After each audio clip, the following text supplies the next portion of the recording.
Hey everyone, it's Katya with Hindustan Astrology here, and this is my video presentation for the Spring 2025 Spring Equinox Serpent Mound Star Knowledge Peace Summit Conference, which is in Peebles, Ohio, where the Great Serpent Mound effigy is at. And so this video is for my talk, which is on Friday at 5 p.m. And this is about the eclipses, serpents, and the star ancestors. And so if you didn't know, Vedic astrology is from India. And this is what we'll be using today as our basis for the discussion. Now, this isn't Western astrology. And so the first part of the talk is going to be what are the differences between Western and Jyotish, okay? And I will just say that, if you are familiar with Western astrology, don't try to compare it to what I'm saying to you, because even though we use the same planets, the same houses, they don't mean the same things. And so you can't exactly transfer over one thing to another. And so I just, just separate the two systems and you'll do great. And then the second part of our talk is about the eclipse on March 29th. Now we are going to have a stellium in Pisces. Yes, 6 planets are going to be there. And it's going to be very impactful, even though it's not going over North America like it was last year, right? It's actually going over Greenland, going over the Arctic. It always impacts the whole planet. So every 6 months, we have these eclipses and it impacts everybody. So the very last part of the presentation, I will give you your predictions through the signs. And I'm going to show you the chart calculator on my website where you can find out your Vedic signs. Because if you use your Western signs, it won't make any sense, okay? And so without further ado, let's go ahead and start the presentation. Okay, so here we have my PowerPoint presentation, Eclipses, Serpents, and Star Ancestors, the Jyotish perspective on the March 29th solar eclipse. What does it mean in Jyotish Vedic astrology? So I'm Katya Faris, and those 2 or 4 letters rather you see after my name. The first master I got was in ethnomusicology, and then the second was in Vedic astrology with the University of Vedic Astrology in Dallas, Texas. Okay, so Jyotisha, what is it? Vedic astrology from India, known as Jyotisha, translates as the science of light. Jyot means God and Ish means light. So Jyotish is literally the light of God. It is a system of knowledge based on the oral tradition called the Vedas. It has now been written down. There are 4 Vedas, and they are the exposition of pure spiritual knowledge. There's the Rig Veda, which is basically hymns to the deities. There's the Sama Veda, which contains all of the songs and the music and things, and how to apply, the proper intonation, the proper the chords that they use for Indian music, okay? We have the Yajur Veda, which are the rules about a lot of the chanting. And then we have the Atharva Veda, which is from sage Atharva, who taught us Ayurveda and how to approach our health in a balanced way. And they've been passed down as an oral tradition for thousands of years. Some say around 50,000 years. So this is very, very old tradition, okay? And I just love that people are getting into it now in the modern era. Now, because this was chanted, okay, I think it's really important for you guys to understand that, initially for those thousands of years, the rishis or the priests, the Hindu priests, had to memorize the Vedas, and they would memorize them by chanting in groups. And there are very particular rules for how to pronounce Sanskrit. And so it's not easy, right? And so let's take a listen to it, just so you understand where this is coming from. Brahman Brahmano ब्रह्मवर्चसि जायतामास्मिन् राष्ट्रे राजन्यति शव्यः शूरो महारथो जायताम् दोग्ध्रीधेनुर्वोढा नट्वा नाशुः सप्तः पुरन्धिर्योषा जिष्णोरथेष्ठाः सवेयो युवास्य यजमानस्य वीरो जायतान्निकामे निकामेनः पर्जन्यो वर्षतु हरिण्यो न ओषधयः पच्यन्तां योगक्षेमो नः कल्पताम् ॐ तत्सवितुर्वरे. Okay, so I think you get the gist of that. If you notice at the beginning of the last hymn, they said, Om. That's the proper way to say Om. It's not Om, it's Om.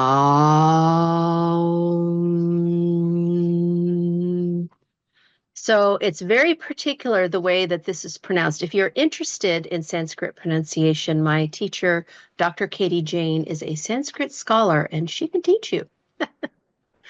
Okay, so next we're going to talk about the 6 parts of Jyotisha. Okay, so you notice we're getting very, very detail-oriented. That's how Vedic astrology is as well. Once you understand the nakshatras and the padas, it gets very detail-oriented. So the functional names of the Vedas are collections of 6 sciences called Vedangas, which represent different parts of the body of the Vedas.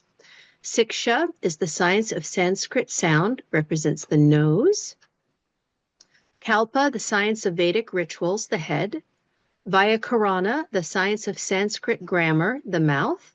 Nirukta, the science of Sanskrit etymology and meaning of words, the ears. Chanda, the science of the rules of chanting, the Veda, the feet, and Jyotisha, the eyes of the Veda, the science of astrology. So this corresponds to the eyes because it helps people to see ahead in time, gives us predictive quality, and helps us to see the patterns of life.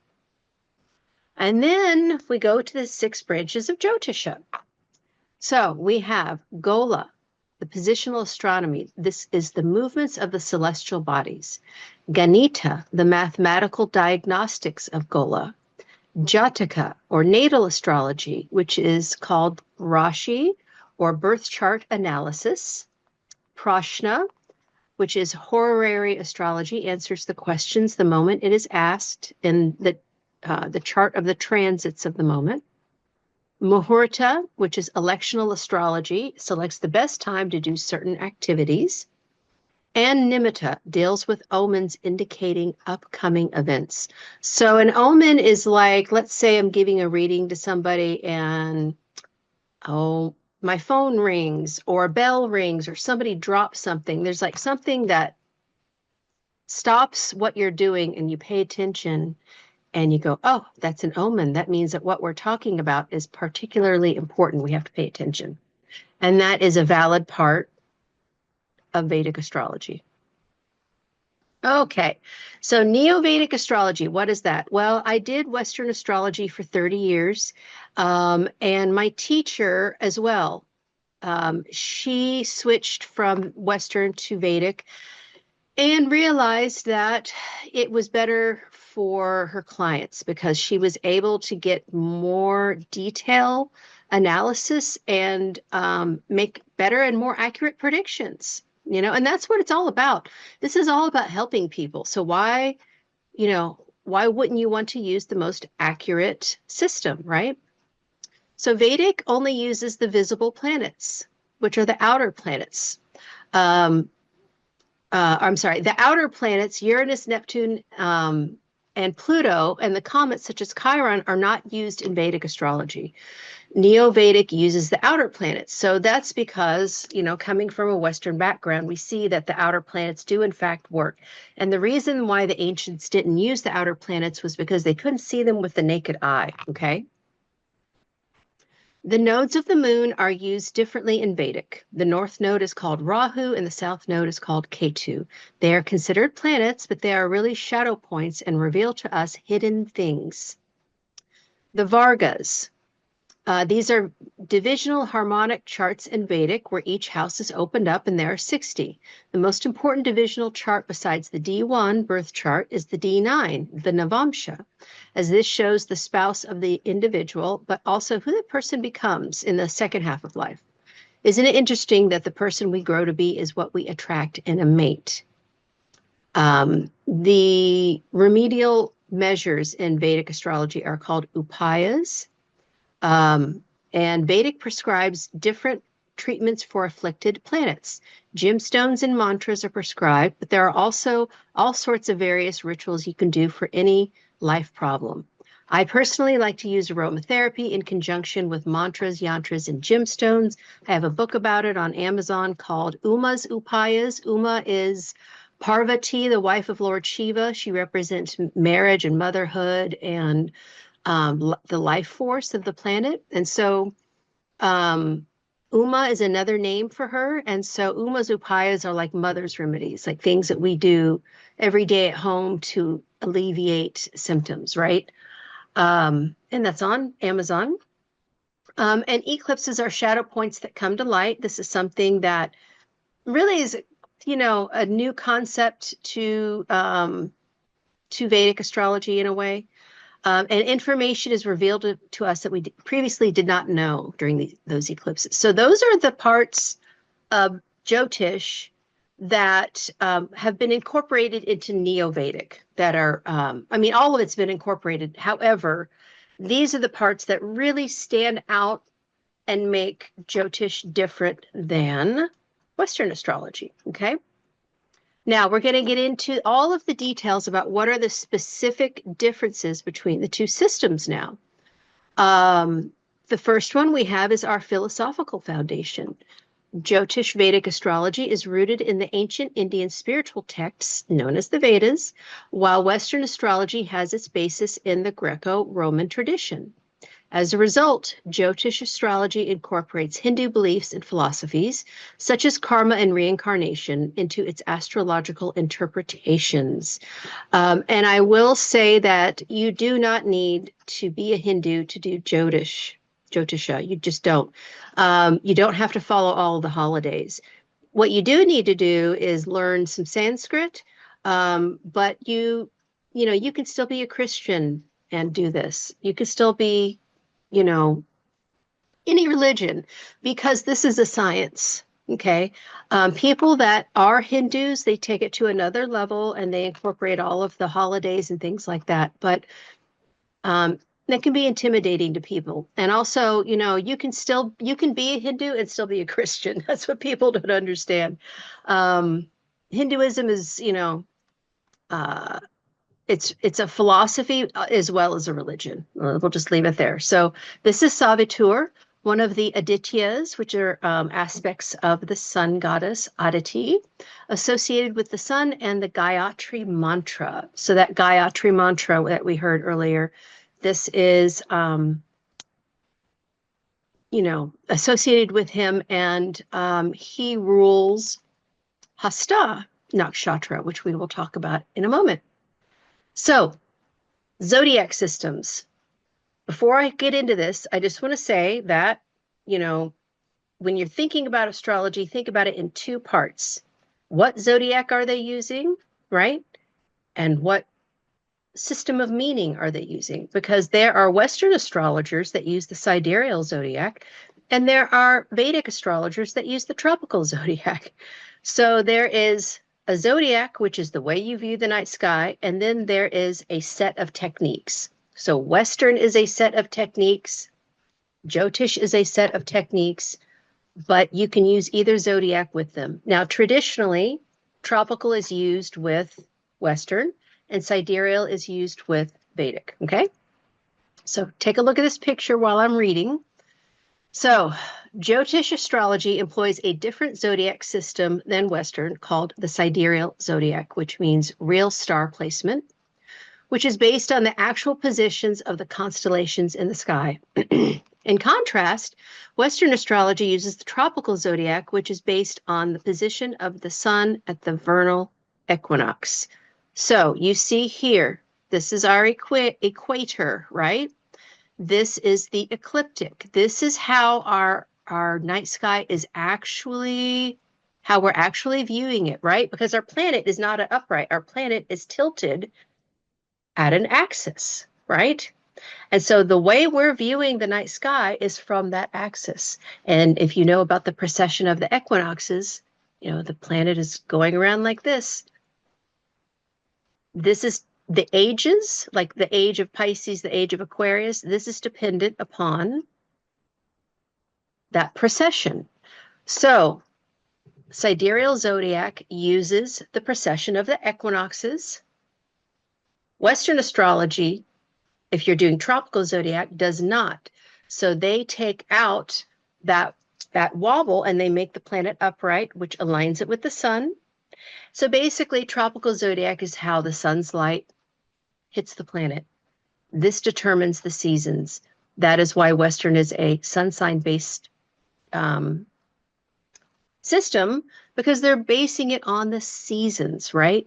We're not basing it on the seasons. We're basing it on how we view the night sky. So the difference you see from here to here, or from here to here, this is 24 degrees right now. It's changing. It will keep increasing till it comes back around to zero in thousands of years. So, you know, so if you subtract 24 from your Western astrology signs, 24 degrees, that will give you your Vedic sidereal, okay? So just know that, you know, this is just how we're viewing the night sky. So planetary rulerships, another way it's different. The rulerships of the signs in Jyotish astrology differ from those in Western astrology. Only the Navagraha, or the traditional 9 Vedic planets, are used. The outer planets are not used for sign or house rulership. So Saturn rules both Capricorn and Aquarius, Jupiter rules both Sagittarius and Pisces, and Mars rules both Aries and Scorpio. Rahu and Ketu, the eclipses, are considered planets, even though they are shadow points, but they don't get house or sign rulership, okay? We have up here the Navagraha. We have starting in the upper left-hand corner. This is Bud, or Mercury. The next we have Venus, or Shukra. Then we have Chandra, or the moon. Then we have down here Guru, or Jupiter. In the middle we have the sun, who is Surya. Next to him is Mars, who is Mongol. Then we have Rahu. Is that Rahu? Yes, that's Rahu, who is the north node of the moon here. We have Saturn here, and then we have Ketu here. You see the tail? That's how we know it's Ketu. That's the tail of the serpent. Okay, now I'm not going to read over this, so you can screenshot this, but this are the meanings of all of the Navagraha, where they're exalted, where they're debilitated, what signs they rule, all that jazz, okay? Then we have calculation methods. Jyotish astrology uses different calculation methods and charts, such as the Vedic birth chart, the Kundali, and divisional charts, 60 Vargas, to analyze and interpret the positions of the planets and their influence on an individual's life. So yes, there are 60 charts we use, you guys, not just 1 or 2, 60. Western astrology also utilizes various charts, such as the natal chart and progress chart, but the methods of calculation and interpretation may differ from those in Jyotish astrology. So again, I'm not going to read over all of this, but out of those 60, these are the 16 most important divisional charts. And out of them, we have the first one, the D1, that is most important. Then we have the D9, that is the second most important. How would we use them? Well, if you are interested in your, children, you're going to do the D7. That's about your children. If you're interested in your love life and your spouse, that's the D9. Also, who you become in the second half of life. If you're interested in your career, you're going to look at the D10. If you're interested in your parents, you're going to look at the D12. And I find this actually explains a lot about people. And the D60 is very interesting because it's about past lives, yes, but did you know that you can read the D60 just like you read the D1? So there's just like oodles and oodles of information here that, you can just go on forever and ever. Now, the nakshatras. This is another thing that makes it different than Western. In Jyotish astrology, the nakshatras play a crucial role as they are used for timing of events, to analyze a native's mental framework, and to understand a person's deep emotional needs. They are based on the brightest fixed stars in the constellations. Western astrology does not have an equivalent to nakshatras and the use of them. So you can see, like, for instance, we're taking the sign of Sagittarius here, right? So here are the 12 signs in the middle. Here are their pictorial glyphs, right? And so here we have Sagittarius. But you can see that Sagittarius is divided into 2.5 parts. Some of the nakshatras will span 2 signs. So Uttara Ashada spans both Sag and Capricorn, okay? So each sign is divided into 2.5 parts, and these are called the nakshatras, and then underneath each nakshatra are 4 fingers or 4 padas. So Vedic is very, very detail-oriented. Now here's a bigger picture of the same thing, right? We have our 12 signs in the middle. We have our nakshatras around them, but on the outside, so we're going to find Sagittarius because we were talking about it. These are all of the fixed stars in that part of the night sky that belong to Sagittarius. So Vedic is much more about these nakshatras and these fixed stars than just these 12 signs, okay? Now, remedial measures, upayas, let's talk about that for a second. These are the yantras corresponding to the same Navagraha. They are in a different position. This is Mars, this is Moon, Jupiter, Mercury, Sun, Venus, Rahu, Saturn, Ketu, okay? Jyotish Vedic astrology places a strong emphasis on prescribing remedies called upayas, such as gemstones, mantras, yantras, and rituals to mitigate the effects of negative planetary influences and enhance the positive ones. Western astrology tends to focus more on psychological insights and self-awareness without emphasizing specific remedial measures. However, Jyotish is a lunar-based system of astrology, and Moon is the mind, so Jyotish is more detailed for psychological analysis than Western astrology. So that's another example of how, yes, they use the moon in Western astrology, but it doesn't mean the same thing as it does in Jyotish. In Jyotish, we say moon is the mind, and that is because you must make a philosophical, moral decision about a topic before you have emotions about it, right? Emotions come second. So that is why we say moon is the mind. And as a lunar-based system, we say you are much more your moon sign than your sun sign. And so this is a yantra disc. I actually sell these on my website. And if you're interested, just send me a message. I'll tell you how to use them in your daily practice, okay? Now, time cycles. Vedic astrology utilizes different time cycles, such as the dasha and bhukti periods, to analyze the unfolding of events in a person's life. These cycles are based on the position of the moon nakshatra at birth and are used to predict specific periods of growth, challenges, and change. Western astrology also uses predictive techniques such as transits and progressions, but these methods may differ in their approach and interpretation. Yeah, so Western doesn't do anything about planetary life cycles.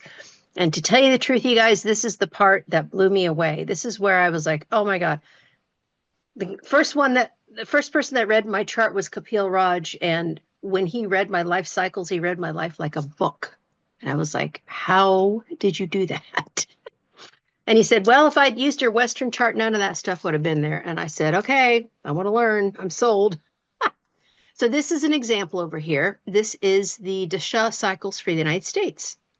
And for countries, because they live more than one lifetime, clearly, what happens is you start over. When they get to the bottom of this, it starts over.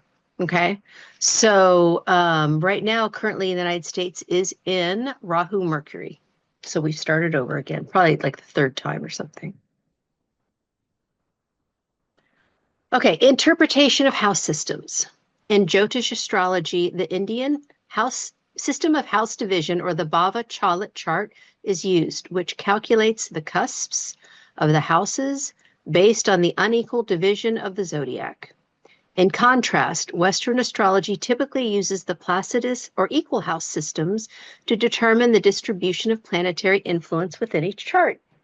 So what we do is we keep, it's a whole sign for a house. We don't, like in Placidus, the sign may change halfway through the house and then you're trying to decide who's the ruler of the house. We don't do that. We just keep it whole house system.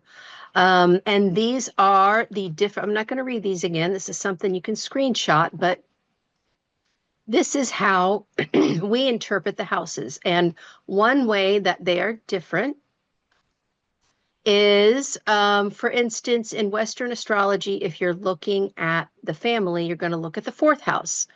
Well, in Vedic, the fourth house is more specifically the mother and the mother's family, whereas the second house is your blood family. Your second house is like your toddler years of life. So it's the immediate family that you grew up with, right? It's your blood relatives, where this is more like all of your family, specifically your mother's family, but really like, you know, family as a whole, cousins, aunts, uncles.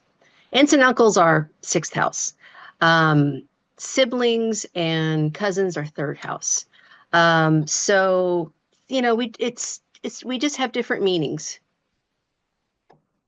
And then the emphasis on the lunar nodes. So Jyotish Vedic astrology places significance on the lunar nodes, Rahu and Ketu, which are the eclipse points and are considered shadow planets that have a powerful impact on an individual's life. The lunar nodes are used to assess karmic patterns and determine life's lessons. In Western astrology, the lunar nodes also hold importance, but their interpretation and significance may not be as pronounced as it is in Jyotish. And I have to tell you guys, this is another thing that pulled me over to Vedic astrology, was I kept asking my Western teachers, like I was like, hey, I want to know more about my past lives. And they said, well, you know, we really don't talk about that too much over here. You need to go study Vedic. And so, you know, that's one example of how you can't use Western astrology for every single thing because it's just not there, right? Personally, I think, you know, using tropical zodiac is best to determine the strength of the sun in your chart and the position of the other planets to that sun. But the lunar nodes, Rahu and Ketu, which we're going to discuss the myth of this, is the celestial serpent. And so that's the tie-in here to Serpent Mound. And then cultural influences. So Jyotish Vedic astrology is deeply intertwined with Indian culture and spirituality, incorporating concepts from Hinduism and the traditions of ancient India. In contrast, Western astrology has been influenced by various cultures and belief systems, including Greek, Roman, and Egyptian mythologies, as well as modern psychological and humanistic approaches. So, you know, and the thing that I love, like I said, you don't have to be a Hindu to do this, but one thing that it would behoove you to study is quantum physics, just a little bit, because a lot of quantum physics, those ideas are found in Hinduism, okay? Like Rudra's roar, which was said to be the sound frequency that erupted the beginning of the universe. So it wasn't the Big Bang, it was a roar, a sound that sparked and it rolled out existence. And the first thing that came out was the Shiva Lingam. So there you have it. and professional practices. So Jyotish Vedic astrology traditionally involves a guru-disciple relationship where knowledge is passed down through oral tradition and rigorous training. And might I add, males. It was never passed down to females. So women being involved now is a new thing. Western astrology may be practiced in a more individualistic and diverse manner, but with a focus on personal interpretation and exploration. So, for instance, when I got certified, it was a master's degree program, right? It wasn't a guru-disciple type oral tradition. I had to do Western things such as study material and take tests and give readings and that kind of thing to get certified. Excuse me. So, predictive methods. So Vedic astrology includes predictive techniques like Gochara, which are the transits, the Vimshottari Dasha, which is what I use, planetary periods. There are different kinds of Dasha calculations, not just Vimshottari, and Prashna, or horary astrology, which are specific to Jyotish and are used to make predictions and analyze trends in an individual's life. These methods may differ from the predictive techniques used in Western. Okay, so that is the first half of our presentation. Go ahead and pause it if you'd like. Get yourself some water, and I will see you in a few moments.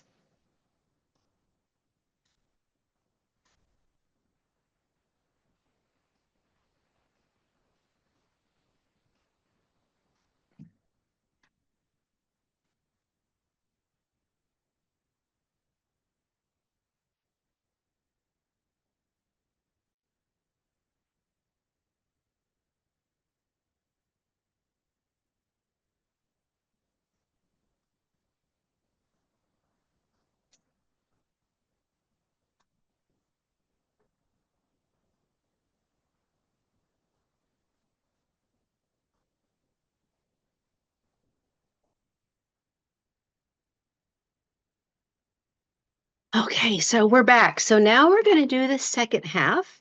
And this is about our eclipse, which is on March 29th. We have our lunar eclipse. The first one is March 14th. But then 2 weeks later, on the 29th, we have our solar eclipse. So let's take a look at what it means, some historic analysis, and predictions for all 12 signs. All right, so this is something I'm going to read all of because I think it's important to hear it like a story. So just, sit back and listen for a moment because this is the story of how Rahu and Ketu came to be, and why they are the cosmic serpent and how that is applicable to the eclipses and Serpent Mound, okay? In Jyotish Vedic astrology, Rahu and Ketu are known as shadow planets or lunar nodes. The origin myth of Rahu and Ketu is described in Hindu mythology, specifically in the story of the churning of the cosmic ocean, the Samudra Manthan, found in ancient texts like the Mahabharata and the Puranas. According to the legend, there was a time when the Devas, the celestial beings, and the Asuras, or the demons, decided to join forces to churn the cosmic ocean in order to obtain the nectar of immortality, which is called Amrit. Mount Mandara was used as the churning rod, and the serpent Vasuki became the rope for this great endeavor. And just so you know, the Devas, all of the Navagraha, the planets, are divided into 2 planetary camps. So the Devas camp are the Sun, Moon, Mars, and Jupiter. And the Devas are the angels, okay?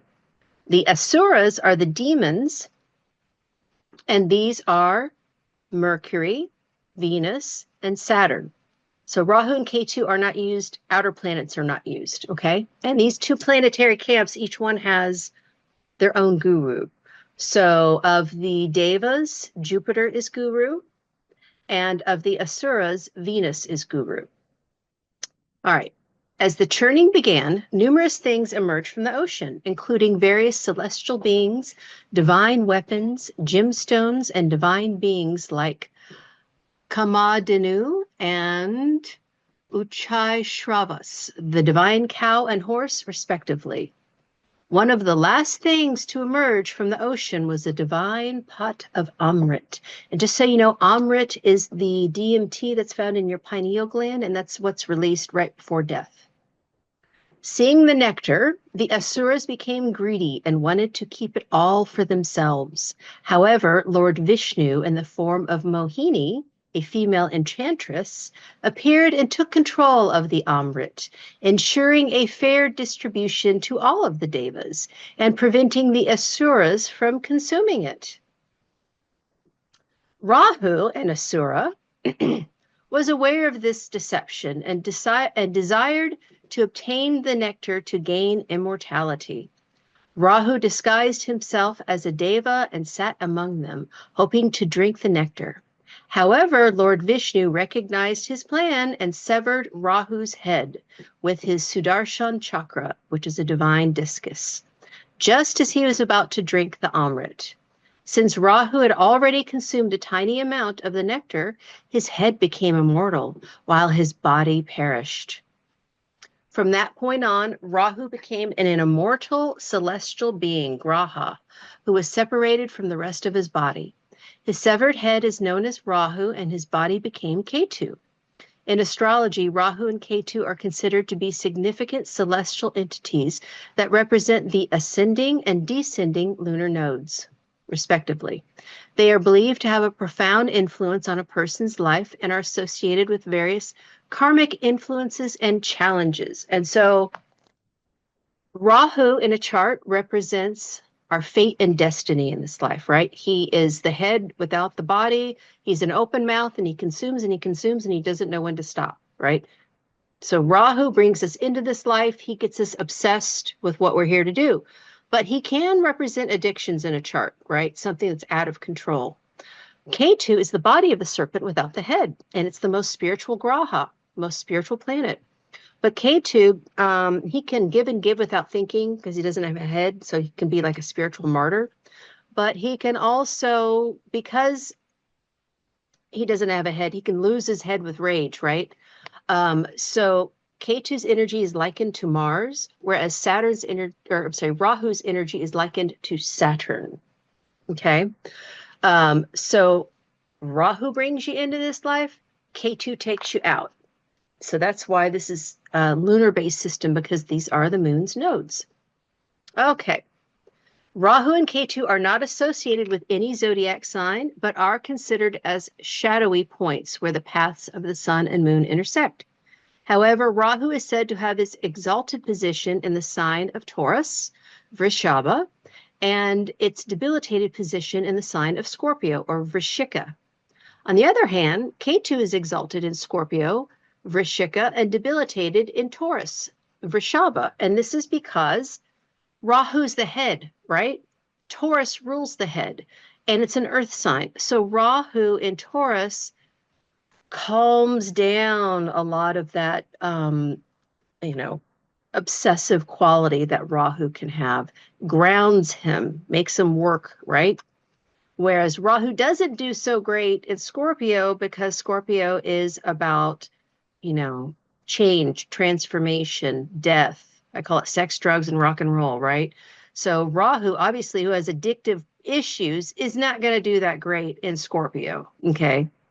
Now, Ketu does great in Scorpio because Ketu doesn't have the head. He doesn't have the ability to be addicted. But Ketu in Scorpio, Scorpio is the occult sciences. It's the mysteries of life.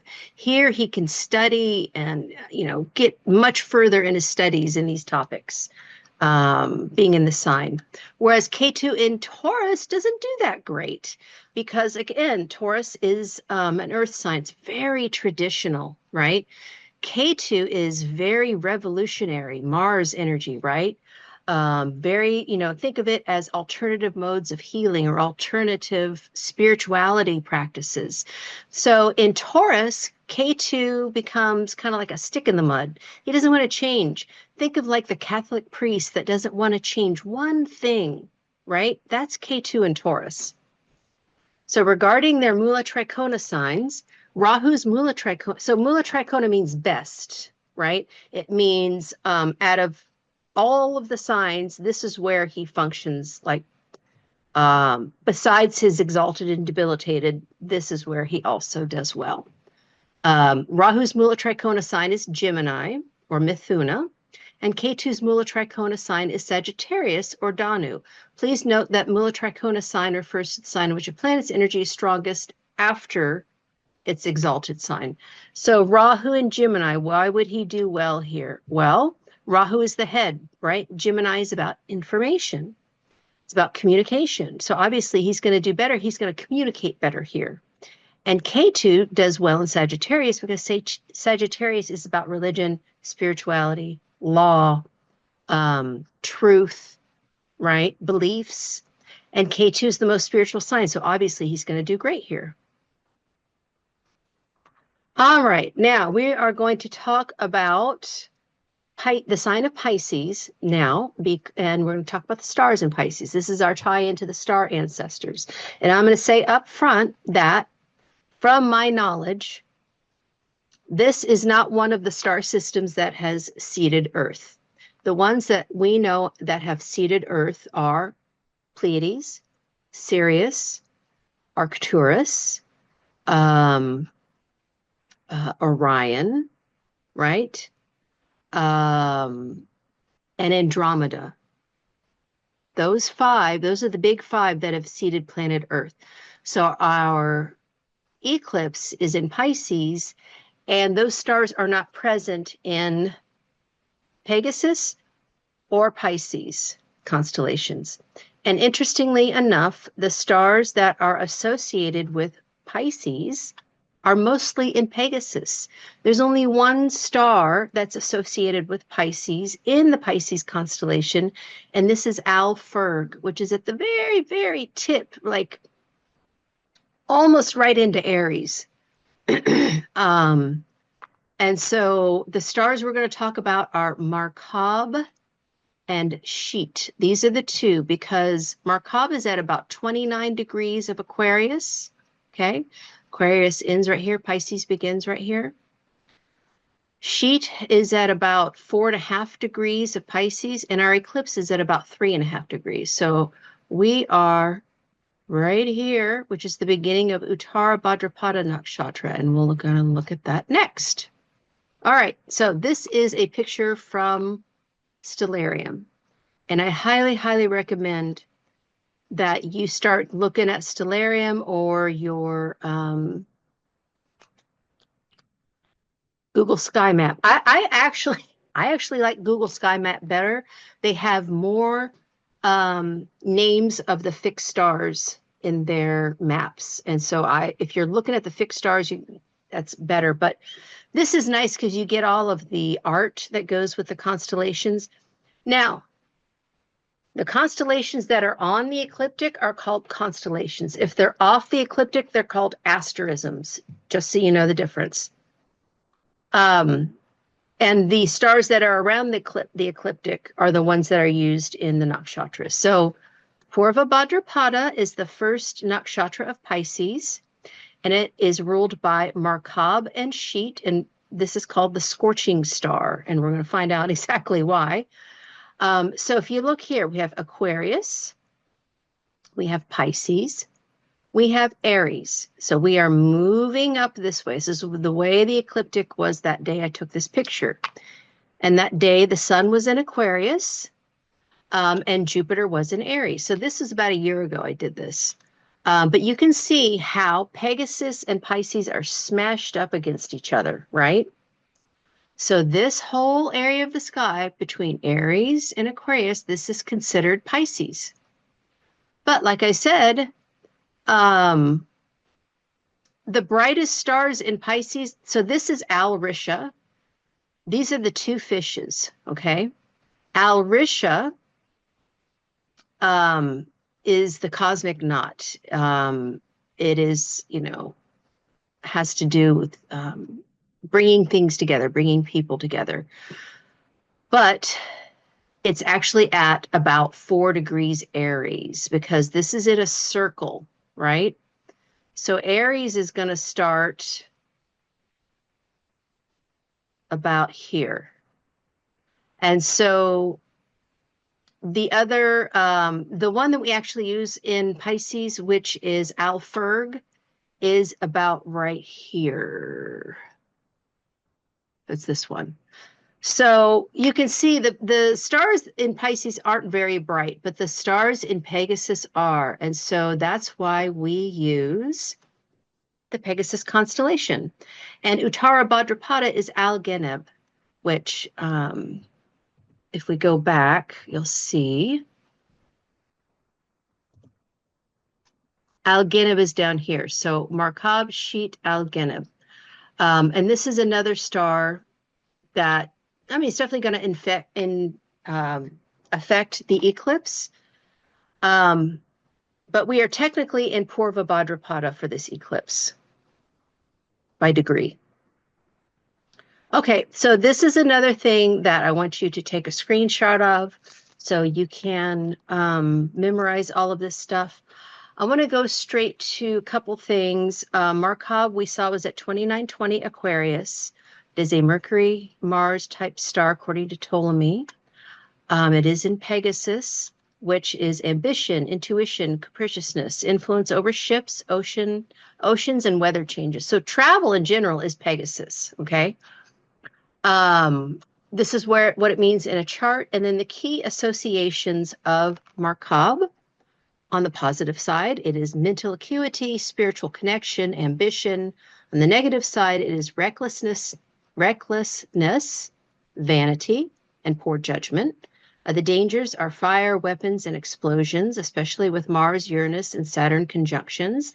And the body part it rules is the center of the right foot. And I'm telling you, I have a neuroma there. And in one of my charts, I have a very significant planet there. And so, like I said, if you don't find it in your D1, look in your other charts, and then that's the chart that's operating, right? If you see something, you're like, God, that's not in my main chart. Well, that's why we use 1660, really, but he's in Purva Bhadrapada, okay? And he's still in Aquarius, but is associated with the scorching star. Now, the next star is Sheet, and it's technically in Uttara Bhadrapada at 4.57 degrees of sidereal Pisces. It's called the Warrior Star. And the energy here, see, our themes are misfortune, loss, sorrow, but also literary and poetic abilities and spiritual transformation. The body part rules the center of the ball of the left foot. And Uttara Bhadrapada Nakshatra symbolized by the back legs of a funeral cot or kneeling posture. And ruled by Ahir Budanya, the serpent of the deep, representing Kundalini energy and embodies spirituality, sacrifice, introspection, and higher consciousness. So Bhadrapada is the funeral cot, okay? Purva is the front legs.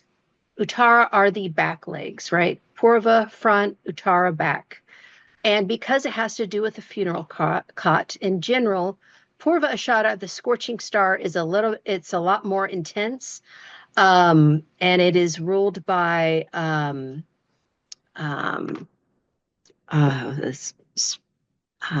on a second.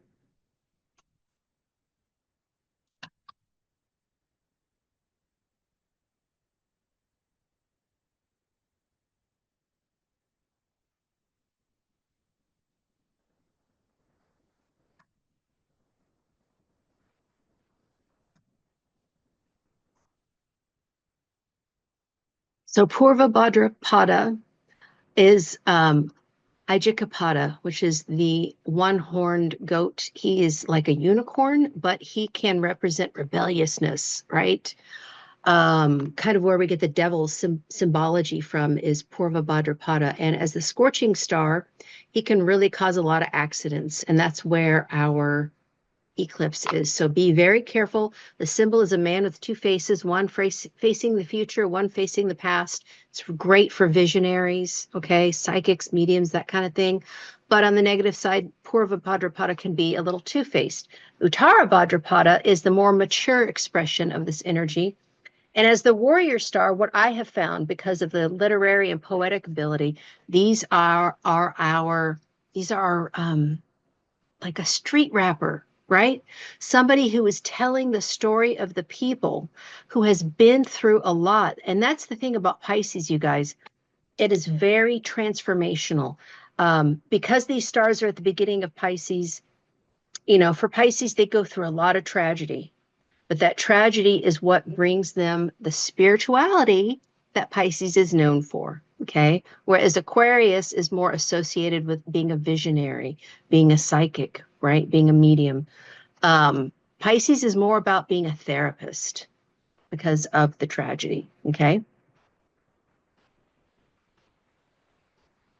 Now, let's just get a refresher about what the lunar eclipse actually is, like what's going on. This is from NASA, so let's take a look for a moment. A lunar eclipse happens when the Earth blocks some or all of the sun's direct light from reaching the moon. This cosmic event only takes place during a full moon, which happens once every 29.5 days. Or the length of one full orbit of the moon around the Earth. So why don't we have an eclipse every month? The moon's orbit is tilted a few degrees in relation to the Earth. So the Earth, moon, and sun don't always align. When the Earth does eclipse the sun, it casts two types of shadows on the moon. A larger shadow, known as the penumbra, and a smaller, darker shadow known as the umbra. There are three types of lunar eclipses. The first is a total lunar eclipse, when the sun, moon, and Earth are in perfect alignment and the moon falls within the Earth's umbral shadow. Total lunar eclipses are the most striking of the three types because they turn the moon a sunset red. While shorter blue wavelengths of light are scattered outward by the Earth's atmosphere, longer red wavelengths are refracted or bent inward toward the moon, making it appear red. The brightness of the moon's red glow depends upon how much dust and clouds are in the Earth's atmosphere. Following volcanic activity, ash can block out enough light to render the moon a darker red or even near black. A partial lunar eclipse, the second type, occurs when the Earth, moon, and sun don't perfectly align, so only part of the moon passes into Earth's umbra. Earth's shadow appears very dark on the side of the moon facing Earth. Last, a penumbral lunar eclipse occurs when the moon passes through Earth's penumbral shadow. The event is so subtle that most people don't even notice. The moon will appear just slightly darker than normal. Lunar eclipses occur up to 3 times a year and can be observed from the entire nighttime half of the Earth. Unlike during a solar eclipse, it's safe to look at the moon with the naked eye during a lunar eclipse. It is only because of the distances of the sun and moon from the Earth that we are able to witness total lunar eclipses. As the moon inches away from the Earth each year, one day, billions of years from now, the moon will be too far away to fall completely within Earth's umbral shadow. Until then, we can occasionally enjoy seeing our own planet's shadow cast upon the largest object in the night sky.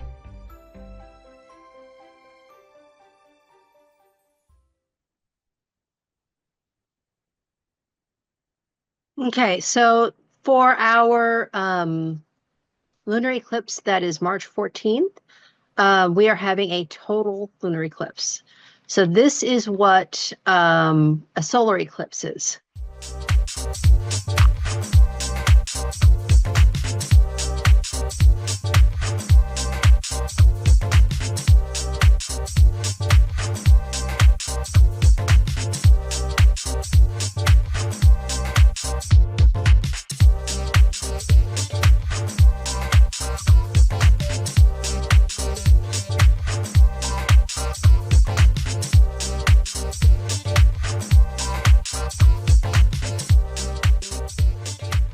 So I hope you understood that.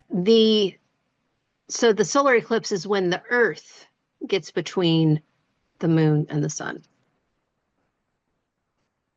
Okay, so now here we have March 14th at 2:54 a.m. We have our full moon total lunar eclipse at 29 degrees, 43 minutes of sidereal Leo, Uttara Falguni Nakshatra, and this is where it's going to be seen.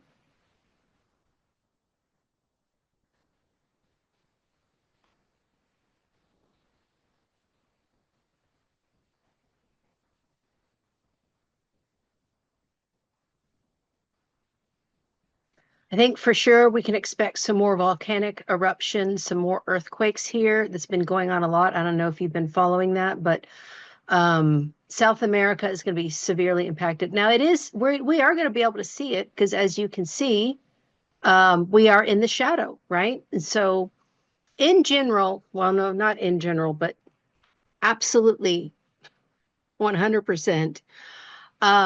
In India, they say in Vedic astrology not to watch the eclipses because it's a dangerous period. We're not protected energetically from the sun. You know, the sun gives us our life force, yes, but it also gives us the magnetic field protection of the earth. So when that is gone, this is why like birds stop chirping during eclipses because they're like, what's going on? Our rhythm is messed up, right? It's best to do your mantras, stay inside, don't look at it. Like even close the blinds. You don't want that shadow in your house because it can be very disruptive and it can, you know, bring a shadow over you at that time. Now this is our March 29th solar eclipse, 6:58 a.m. EST. We have the new moon partial solar eclipse at 14 degrees, 47 minutes of Pisces, Uttara Bhadrapada Nakshatra. So this is a partial one. And like I said, even though it's not going over the United States, it's still going to be impactful.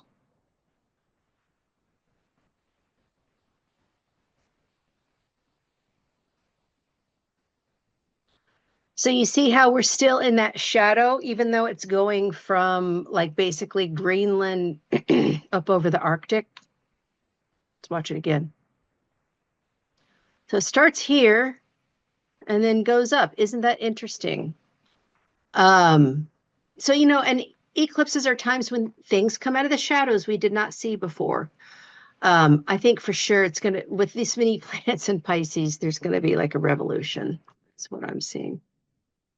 Okay, so before we get into interpretations and stuff, we got to talk about what are the themes for Pisces and Virgo in general. And I am going to read this. I feel like it's important to encode this in your subconscious, okay? So Pisces is ruled by Jupiter.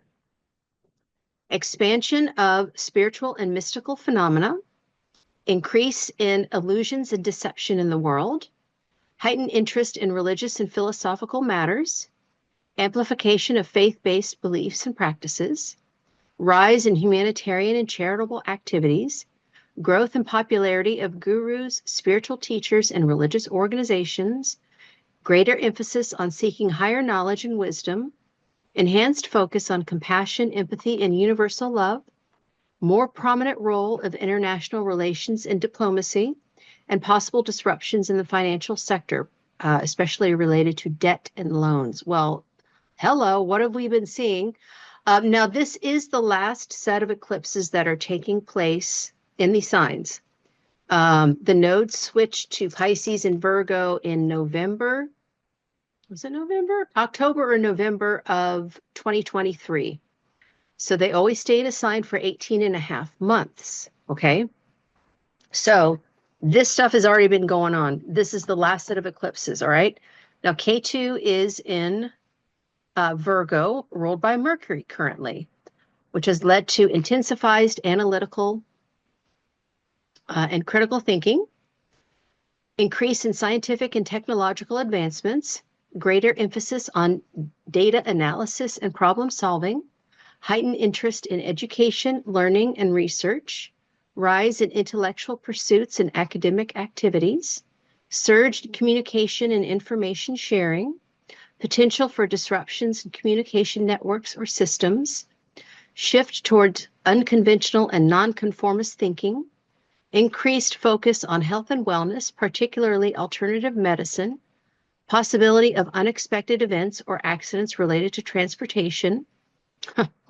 Hello, look at what's been happening. Potential for economic volatility and fluctuations in the stock market. So I think you can agree all of those things, all these themes have been prominent the last, year. Well, over a year. Almost a year and a half. Okay, now I'm throwing this up here because I don't know if you've seen this or not. All right. This is the USA birth chart.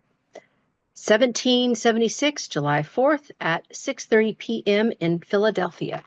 Now, why is it this time? This is called the Kelleher chart because James Kelleher was hired by Astro.com for 3 months to camp out in Philadelphia and go to the library there and go through all the records and try to figure out what time they signed that document. Now, I know that there were some colonies that did not sign on until months later, right? That's okay. Baby was still born now, right? Baby was just in NICU until those other colonies signed on. This chart is valid. It works great. It really explains the United States. So just real fast, we have a Sagittarius ascendant, Mula Nakshatra, which is the roots, and Mula is about burning things down in order to build them back up. And definitely that's the United States energy, which makes Jupiter our chart ruler. Jupiter is over here in Gemini, and currently Jupiter is in Taurus and will be entering Gemini this year, giving us a Jupiter return for the United States. And we have Mars, Venus, and Sun all conjunct in Gemini, showing that this country really is about advancing information technology. Our moon is in Aquarius in Shatabishak Nakshatra, which is concerned with healing hard-to-cure diseases. And also it's concerned with astronomy and astrology, stargazing. Varuna the stargazer rules Shatabishak. So those are the energies of the United States. Now, we are having our Pluto return currently. That actually happened last December, and I think you can agree it's been tumultuous since then. And currently, the dasha we're in are Rahu and Mercury. And look, here they are together in the 8th house of change, transformation, death, rebirth. We're going through it right now here in the U.S., you guys. So, yeah. But this is what I'm talking about when I talk about the U.S. chart, okay? Now, this is our total lunar eclipse, which is happening on the 14th. You can see the moon is over here in Leo and the sun is in Aquarius. And you might say, but Katie, Rahu and Ketu are still in Pisces and Virgo. That's okay. This is like this because on May 29th, the nodes are going to change. Ketu will go into Leo and Rahu will go into Aquarius. Now, when you have this happen, what you want to do is take out these 12 house demarcations and look at how close in degree moon is to Ketu. There's 30 degrees a sign. And so 17 minutes, 27, we have 3 degrees, 27 minutes. This is a very close conjunction, even though they are on either side of this Leo Virgo line. Same thing, Aquarius, Pisces. So just keep that in mind. Okay, so I'm just going to read off what I came up with. Moon in Leo, Uttara Falguni, ruled by the sun for both, right? Leo is ruled by the sun. Uttara Falguni is ruled by the sun. Indicates that the nodes are about to shift May 29th into Leo Aquarius, but also with the emphasis upon the sun, it is about leaders and authority in the government, okay? Saturn is in opposition to the moon and almost exactly conjunct the sun. Issues with authority figures, the father, the government, etc. Rebelling or anarchy indicated by the sun, Saturn, and Purva Bhadrapada, the scorching star, like we talked about, accidents, particularly accidents to the face. Saturn is giving his third aspect to Uranus and Aries, so probably more airplane crashes, etc. Because Aries is and Uranus is here. I mean, that is what it's aspecting is Uranus, and so Uranus rules airplanes. Aries rules vehicles. Saturn brings, death and destruction sometimes, and so yes, we're dealing with a lot of airplane crashes right now. UFOs or drones as well. This is another thing that we've all been wondering, what are these drones doing up in the sky, right? Saturn is giving his 10th aspect to the, okay, so for where I am in Indiana, the ascendant is actually Scorpio. For DC, the ascendant is Sag, and this is because we are about 6.5 minutes behind DC. And so you can see for Bloomington, where I live, the ascendant is Jyeshtha Nakshatra, and Jyeshtha is the eldest star. And so this is about authority figures again. We're probably going to have some kind of clash in local government, maybe some protests and stuff at that time. Okay, so for DC, though, the Lagna or the ascendant is Sagittarius, ruled by Jupiter, which is in the 6th house, indicating open enemies of the U.S. attacking. And Jupiter is in what's called a Parivartana Yoga with Venus retrograde, money coming in. So Venus is retrograde, and it's in Pisces, ruled by Jupiter.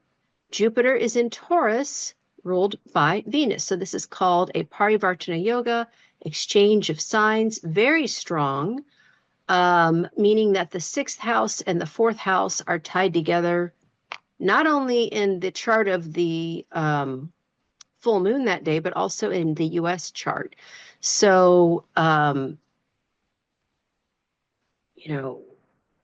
feel like the homeland people, it's, Venus is exalted in Pisces because she's happy for no reason. And she's retrograde, putting emphasis upon happiness in the homeland. People are really upset.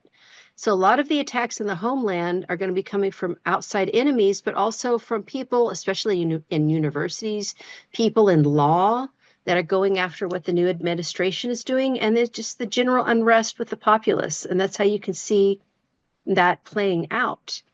All right. Now, this is our solar eclipse, which is happening March 29th. And look at this major stellium. We have Sun, Moon, Mercury retrograde, Neptune, Venus retrograde, and Rahu. And it's the ascendant is there. The Brigu Bindu point, which is like the destiny point, is there as well. Like, this is huge, you guys. Even though it's not going over the United States, I'd almost say it's more impactful than what happened last year. So let's take a look at what I wrote for this chart. This is the Jyotish chart of the year, as it's the new moon in Pisces. So in Vedic astrology, the new moon in Pisces chart is the chart of the year. This chart will tell us how the whole year will go. Major change on a global level. In the U.S. birth chart, this is happening in the 4th house of the homeland, real estate, and general happiness. In Uttara Bhadrapada, information and secrets will come out, literally come from the deep, because Uttara Bhadrapada is the serpent of the deep, Ahir Budanya. The mood of the public is unhappy about being unhappy. People have just had it with being broke and all of our money getting sent overseas to pay for other people's free health care and wars. A spiritual revolution, you think so? People are tired of seeing people getting killed and destroyed and using our tax dollars. Lagna Lord in the 3rd points to media, communication, and technology being involved. AI, TikTok, those kinds of things are being affected. Venus retrograde and Jupiter in Taurus definitely points towards women's issues being central to this eclipse as well, because the 4th house is the house of the mother, right?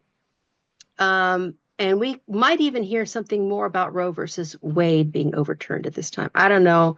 I just think women's issues are going to be highlighted because that 4th house. And Saturn is just about to go into Pisces at 29 degrees, 58 minutes, of course. Look at this.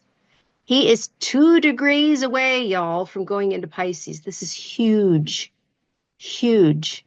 So that makes him 12 places.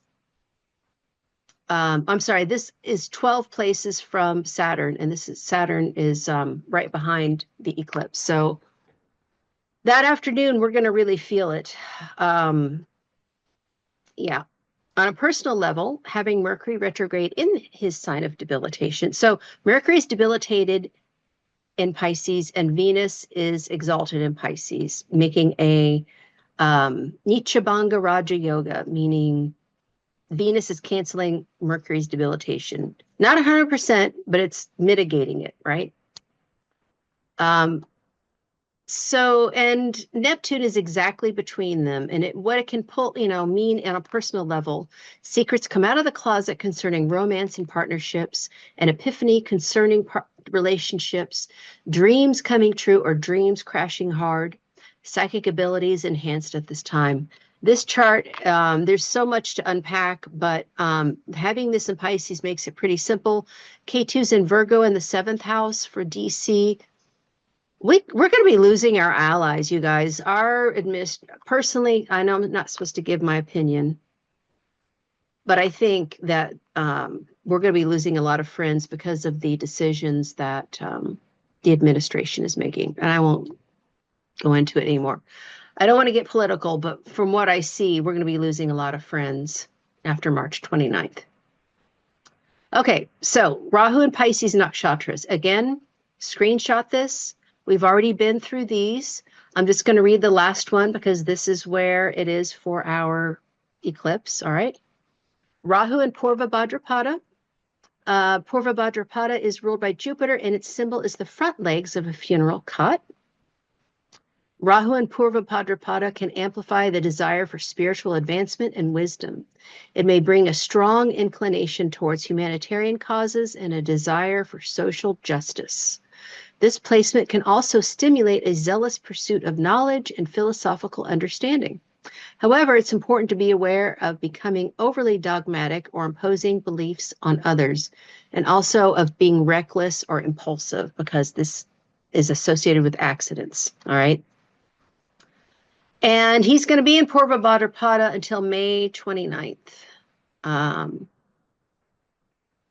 Well, that's when he goes into Aquarius. So he is going to be in Purva Bhadrapada a little bit longer, but once he goes into Aquarius, he'll be in there for a few months until he goes into Shatabishak.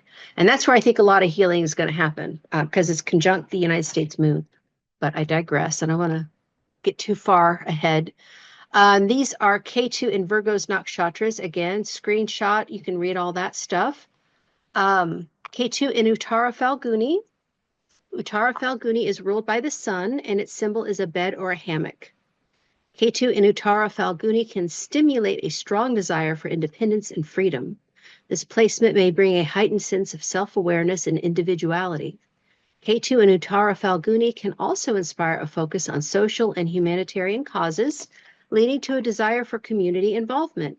However, it's important to avoid an excessive need for attention or becoming overly egocentric. And why is that? Well, Uttara Falguni is the star of patronage. So these people love to be philanthropists, but sometimes they are that for the wrong reason, like just getting your name on a plaque in a building or something. And when you do that, you open yourself to criminals and criminal behavior, people that are just trying to take advantage of you because your ego is getting gratified by getting all this attention, right? So we have to be real careful at this time of that. And now on a personal level, all right, heightened emotions and sensitivities leading to potential for increased empathy and compassion among people. Focus on spiritual and mystical matters with individuals seeking deeper connections and meaning in their lives. Increase creativity and artistic expression as people are inspired to explore their imaginations and pursue their passions. Potential for confusion, deception, and delusion as boundaries between reality and illusion may become blurred. Emphasis on healing and forgiveness as individuals are encouraged to let go of past grievances and move towards reconciliation. Possible disruptions in communication and technology, leading to misunderstandings and conflicts that need to be resolved peacefully. So that's how we're going to feel it on an individual level in general, right? Now, I'm not going to read all of this, but this is how it's going to be on the global level. We have economic trends, health and wellness, environmental concerns, political and social movements, spiritual awakening, challenges and transformations, and global connectivity. And this is all stuff that we've seen the last year and a half, right? Take a screenshot. And then this is how it's panning out for us on a mundane level in the US domestically. Infrastructure. There may be a focus on strengthening and repairing essential infrastructure, such as bridges, roads, and public transportation systems or dams, right? The eclipse could bring attention to areas of the country that are in need of improvement and investment to ensure the safety and efficiency of infrastructure networks. Economy. The eclipse could bring about a period of economic uncertainty and fluctuations. There may be a heightened sense of vulnerability in financial markets, leading to potential changes in investment patterns and consumer behavior.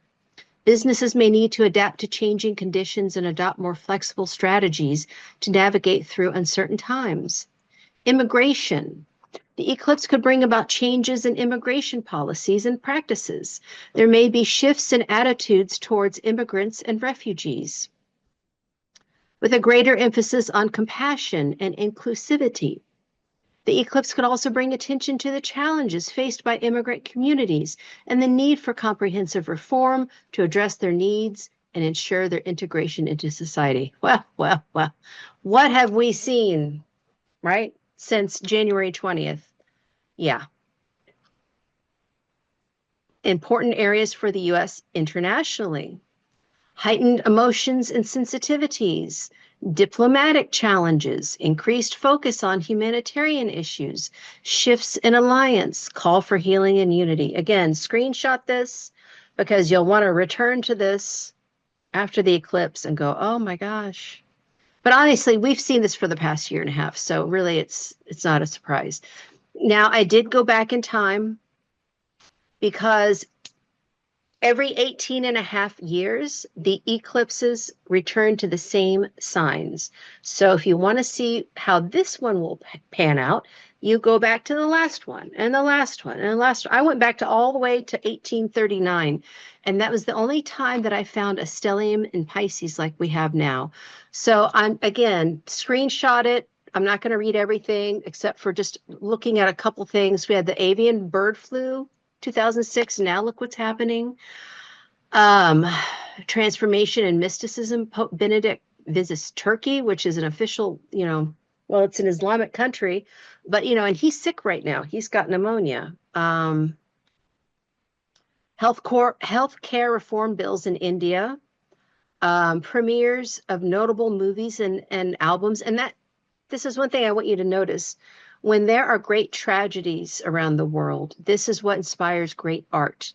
So after this Pisces period, we're going to see all this music and film come out that has inspired people during this time. Before that was 1986. We had the Chernobyl disaster.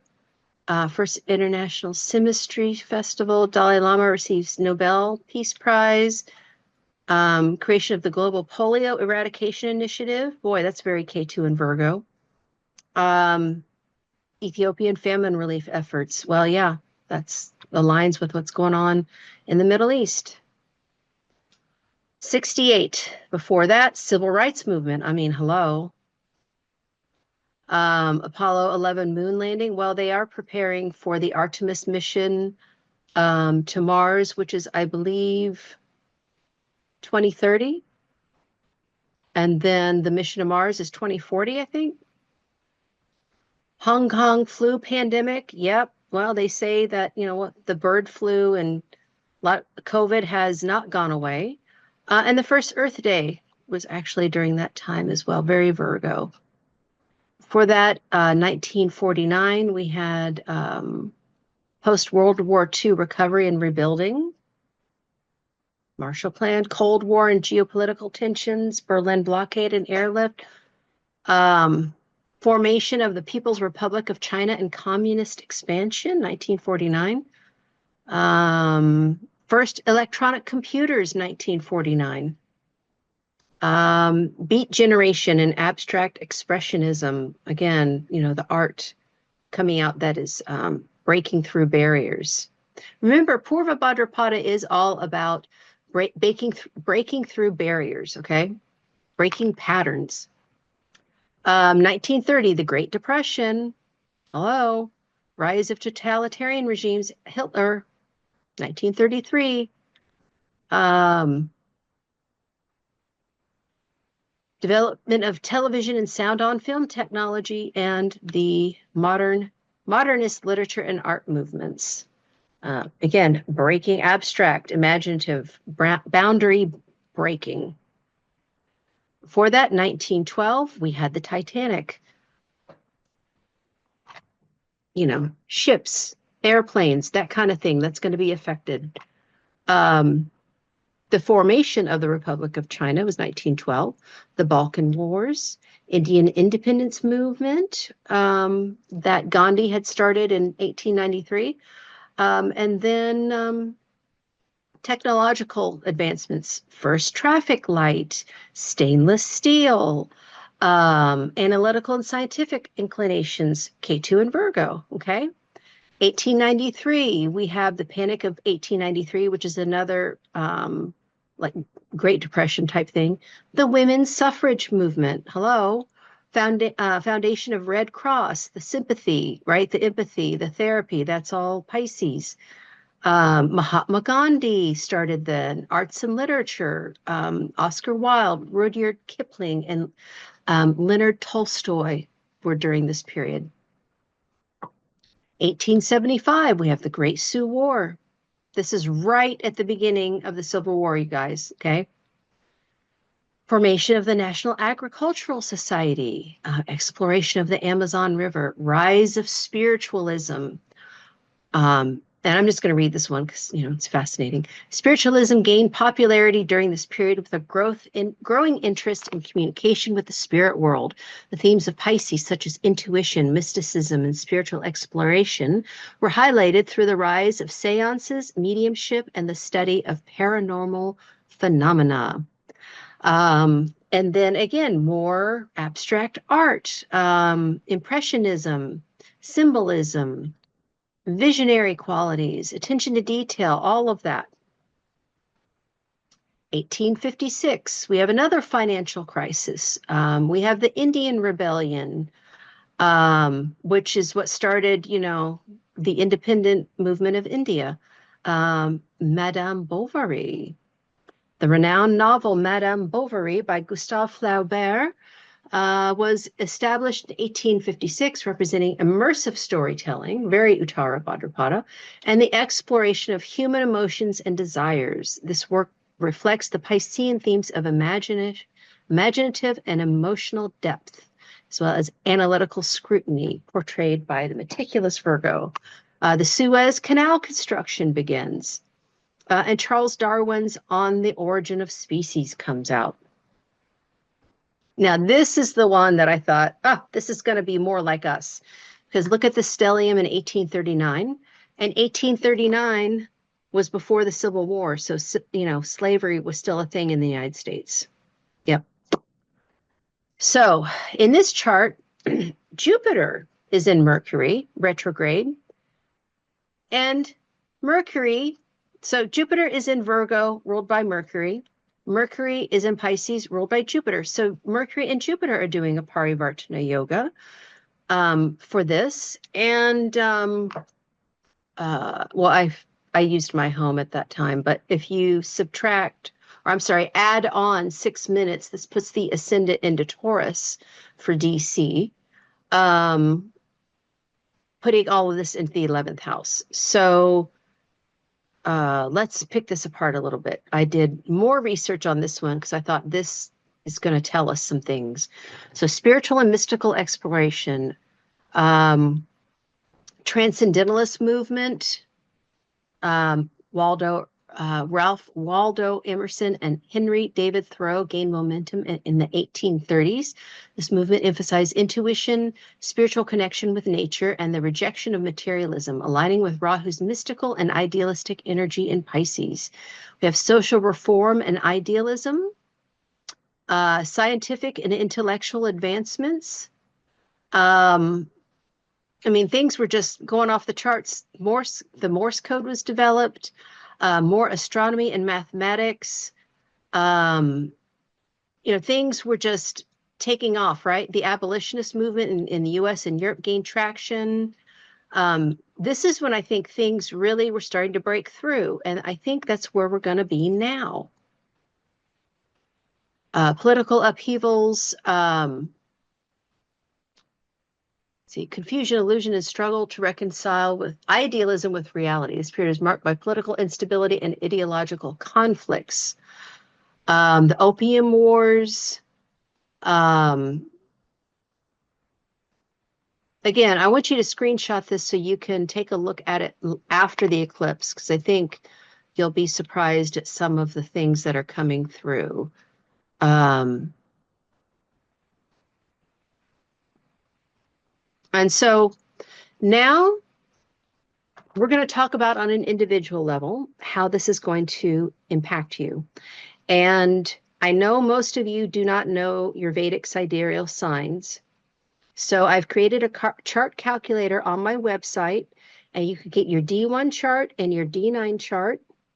And it will give you also your dashas, or your planetary cycles, and it's going to show it to you in the north style and the south style. I use the south style, just so you know. And then it has, a description of all of the planets, their signs, nakshatras, all that kind of stuff. So now at this point, we are going to go take a look at the chart so that you know how to do it.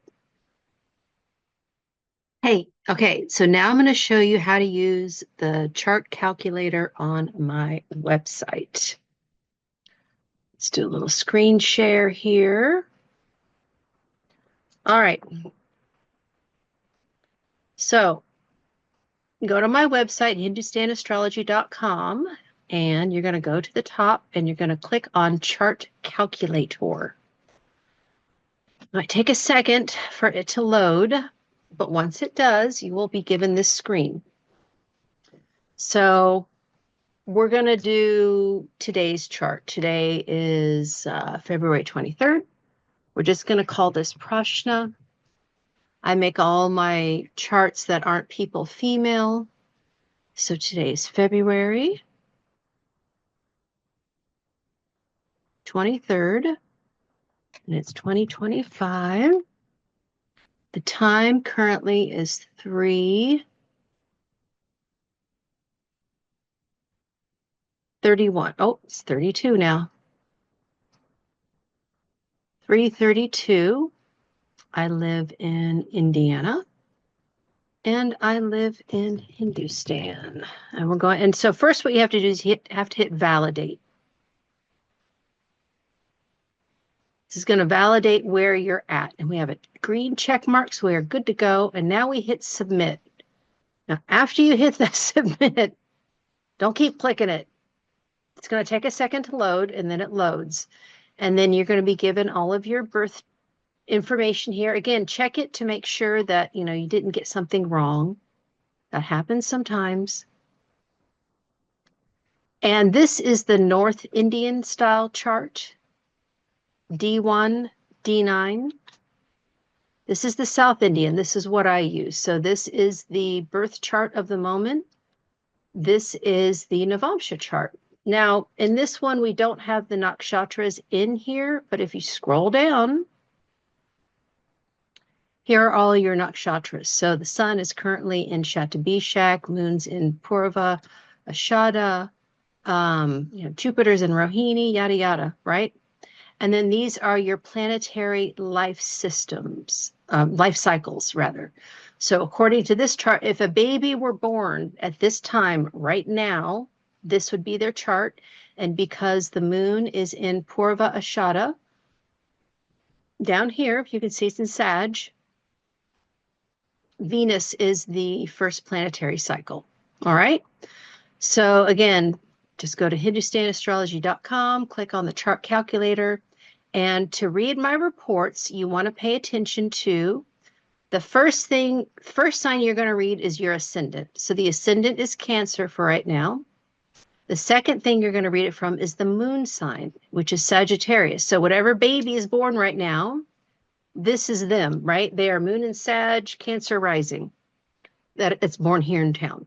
And the sun is Aquarius. So the sun is the third thing that you will read the forecast from. All right. So now go over there and get your signs and then head back over to this video, and we're going to talk about how this eclipse is going to pan out for you. Okay, so now that you have your Vedic sidereal signs, we are going to go over the forecasts for all 12 signs. Okay, so I am going to read these because I think it's a little more impactful. So for Aries, the focus is on spiritual growth, subconscious patterns, and hidden matters. The eclipse in your 12th house of spirituality, isolation, and hidden enemies brings a focus on releasing karmic baggage. Rahu's influence may stir up illusions or confusion, but it also offers spiritual growth. Ketu in the 6th house urges you to let go of perfectionism in work and health. Jupiter in the 2nd house supports financial gains, but Uranus brings sudden changes. Mars in Gemini energizes communication, but may cause restlessness. Use this time for introspection and healing. Okay, Taurus, Rishabha. The focus is friendships, social circles, and aspirations. The eclipse in your 11th house of gains and social networks may bring unexpected opportunities or shifts in your goals. Rahu's influence can create illusions in friendships, so be cautious. Ketu in the 5th house asks you to release attachments to creativity or romance. Jupiter in your sign conjunct Uranus brings sudden breakthroughs, but the Parivartana Yoga with Venus retrograde may cause delays in relationships or finances. Focus on long-term goals. Gemini or Mithuna. Focus, career, public image, and authority. The eclipse in your 10th house of career and public life may bring sudden changes or revelations in your professional path. Rahu's influence can create ambition, but also confusion about your true goals. Ketu in the 4th house asks you to detach from emotional security or family expectations. Mars in your sign gives energy and courage, but Pluto in the 8th indicates deep transformations. Jupiter in the 12th house supports spiritual growth. Stay grounded and adaptable. Cancer or Karka. Focus, higher learning, travel, and beliefs.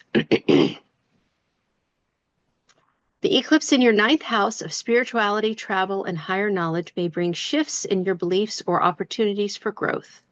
Rahu's influence can create illusions or over-idealism. Ketu in the 3rd house asks you to let go of ego-driven communication or unnecessary efforts.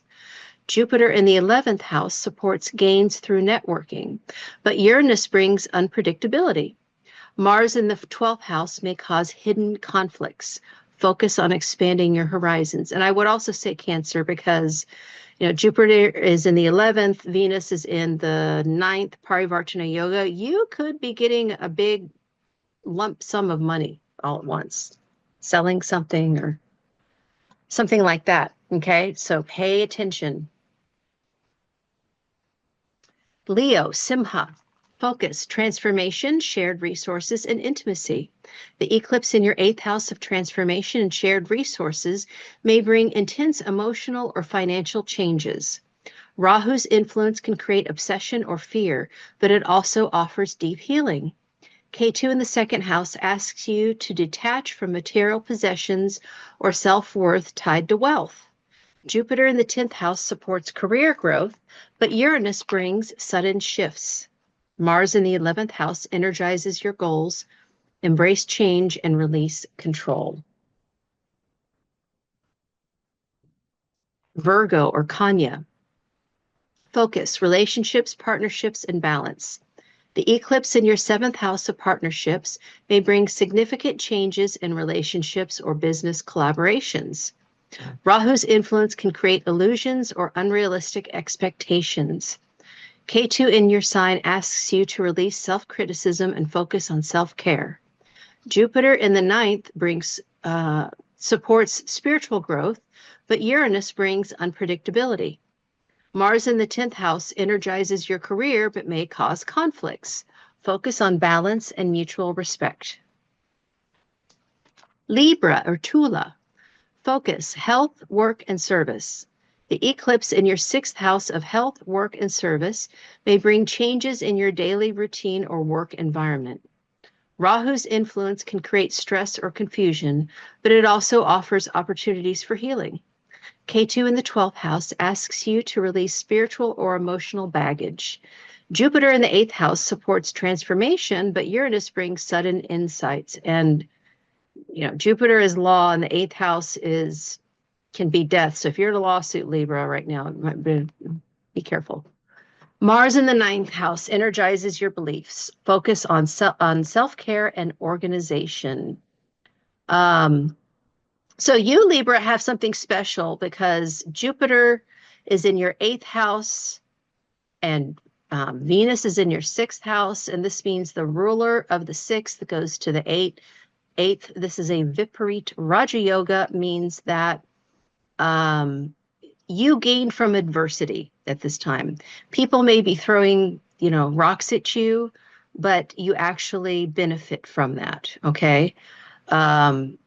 It's like every time you're like a whack-a-mole, every time they try to beat you down, you come right back up. So Libra gets a little, exemption, I think, with this Viparit Raj Yoga, with this Parivartana Yoga. Scorpio or Vrishika.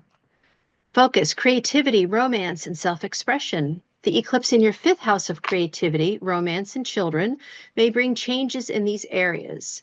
Rahu's influence can create illusions or over-idealization. Ketu in the 11th house asks you to detach from material goals or social expectations. Jupiter in the 7th house supports partnerships, but Uranus brings unpredictability. Mars in the 8th house intensifies emotions and transformations. Focus on authentic self-expression.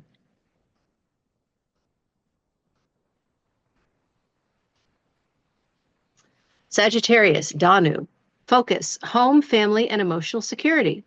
The eclipse in your 4th house of home and family may bring changes in your living situation or emotional foundations. Rahu's influence can create confusion or illusions about your roots.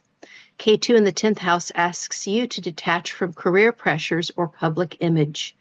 Jupiter in the 6th house supports health and service, but Uranus brings sudden changes. Mars in the 7th house may cause conflicts in relationships. Focus on creating emotional stability. Capricorn or Makara. Focus, communication, learning, and siblings. The eclipse in your 3rd house of communication, learning, and siblings may bring changes in these areas. Rahu's influence can create confusion or overthinking. Ketu in the 9th house asks you to detach from rigid beliefs or expectations. Jupiter in the 5th house supports creativity and romance, but Uranus brings unpredictability. Pluto in your sign intensifies transformations. Mars in the 6th house energizes work, but may cause stress. Focus on clear communication. And, I would say Capricorn, with the Parivartana between 3rd and 5th house, very creative. If you're writing something, you could get like a surge of inspiration at this time, which I think Capricorn needs because Pluto's been on your sign and will be in your sign for a long time. Okay, Aquarius, Kumbha, focus, finances, values, and self-worth. The eclipse in your 2nd house of finances and self-worth may bring changes in your income or values. Aquarius's influence can create illusions about wealth or security. K2 in the 8th asks you to release fears or attachments to transformation. And also your psychic abilities will be really good right now, Aquarius. Jupiter in the 4th house supports home and family, but Uranus brings sudden shifts. Mars in the 5th house energizes creativity, but may cause impulsiveness. Focus on building inner security. And then we have Pisces or Mina. The focus is self, identity, and new beginnings. The eclipse in your 1st house of self and identity marks a powerful time for transformation and new beginnings. Rahu's influence can create confusion or illusions about your path, but it also offers growth. K2 in the 7th house asks you to detach from codependency or unrealistic relationship expectations. Jupiter in the 3rd house supports communication, but Uranus brings unpredictability. Mars in the 4th house may cause emotional restlessness. Focus on self-discovery and authenticity. And so I just want to say thank you for participating with me today. I do in-person readings 4 days a week in Bloomington, Indiana at the Fountain Square Mall, Suite 121. Sundays, Tuesdays, Wednesdays, and Thursdays from 12 to 6. I do walk-ins, but, obviously appointments are preferred. To book, you go to book a reading, and you're going to click on the in-person reading for if you come see me or the rest of the offerings for online. And go to the homepage and sign up for my free monthly newsletter and to read more articles about Jyotish on my blog. So yeah, I hope that, you got a lot out of this. All right. That's what I have for you guys for today. I hope that helps you on your journey. Contact me if you need anything. Just go to my website. There's a little blue square in the right-hand bottom corner, and you can send me a message. So until next time, namaste, and we'll see you later. Bye.